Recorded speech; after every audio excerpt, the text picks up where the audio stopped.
Hello and welcome to ITV News West Country. I'm Ian Axton. And I'm Katie Rowlett. Tonight's main stories. Authorities declare a full-scale emergency on the Somerset Levels as plans are drawn up to evacuate hundreds of homes. Last year was the worst in living memory, and now this has overtaken it. It just beggars belief. Vandals use air rifles to wreck stained glass windows at a 15th century church. Yeovil Town chase FA Cup glory against Premier League side Southampton. And hogging the pitch, the pig that's apparently predicted 13 results for Gloucester Rugby Club.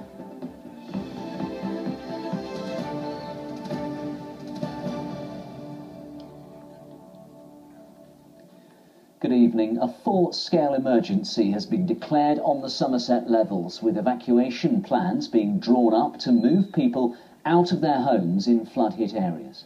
With further heavy rain forecast, local authorities fear hundreds of homes could be inundated.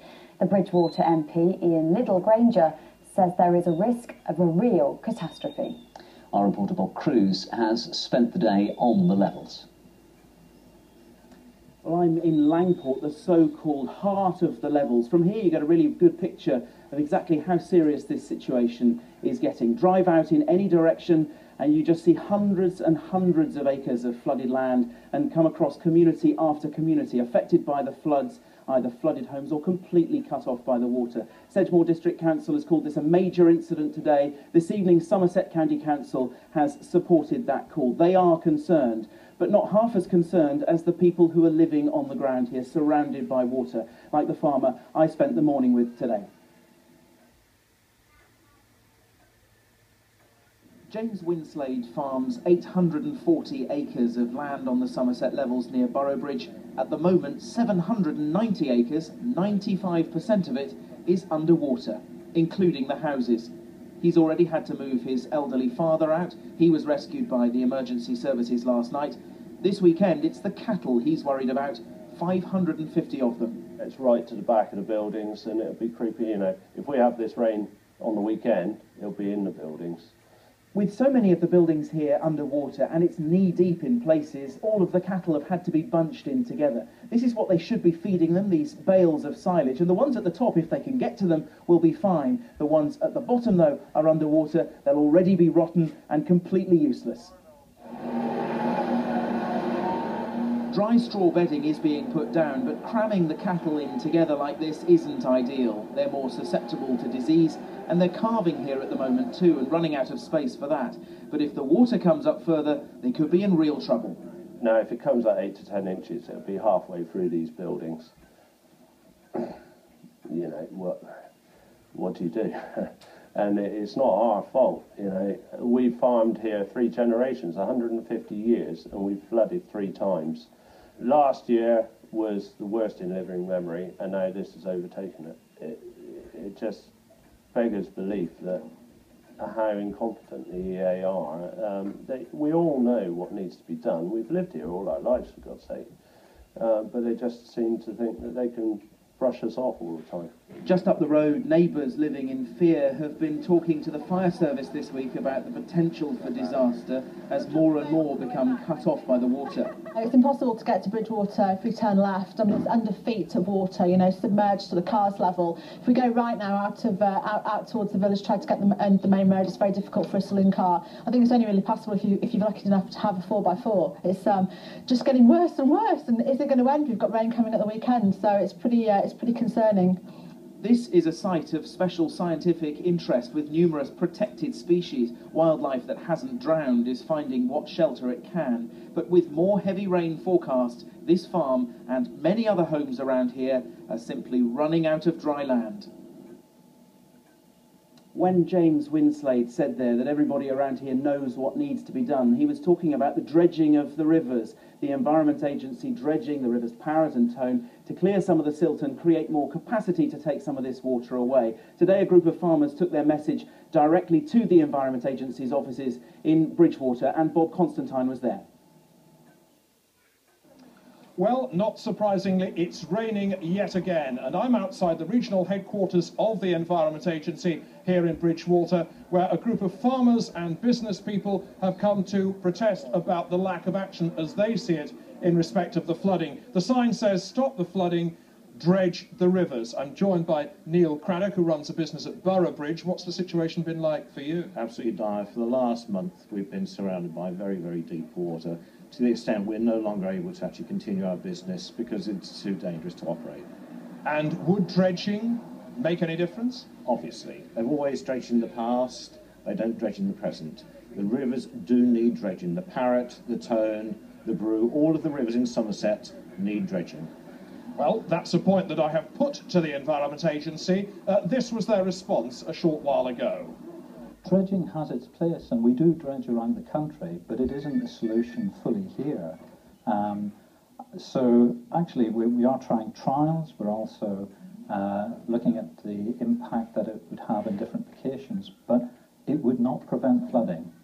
But it might at least ease the terrible effects of it. It would reduce the duration in some locations. But if you look at the scale of what's taken place out there, you'll understand that just working within the rivers gets you so far.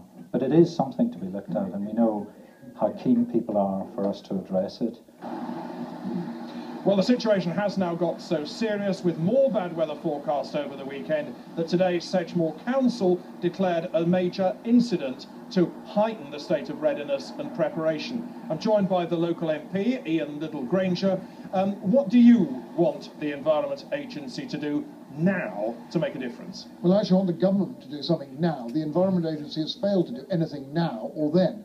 The government needs to step in. I have sent immediate emails both to Eric Pickles, who is the local government minister, to Owen Paterson, DEFRA, and to the Prime Minister to keep him informed. Because this would cost potentially millions of pounds. Yes, it would. But the millions of pounds you'll lose if this lot goes underwater, or Taunton, or this spreads, will be nothing. Supposing the railway's shut, it's getting close to the motorway. We've got to make clear decisions now. We've tried our best. We need the government now to step in and give us direct support. All right, Ian Liddle-Granger, thanks very much indeed. Well, that is the situation here in Somerset now, and with more bad weather on the way, things are far from over. Well, I'm joined here in Langport this evening by Anthony Gibson, the chairman of the Somerset Water Management Partnership. Anthony, the Environment Agency's saying there that dredging the rivers wouldn't have prevented the flooding. What are you saying? Well, it wouldn't have stopped the flooding, but it wouldn't have flooded as early as it did if we'd had more river capacity. And for most of this week, we haven't actually had huge amounts of rainfall. And had there been greater river capacity further downstream, had the rivers been dredged, the pumping station behind me and the one just upstream at Hewish Episcopi could have been running.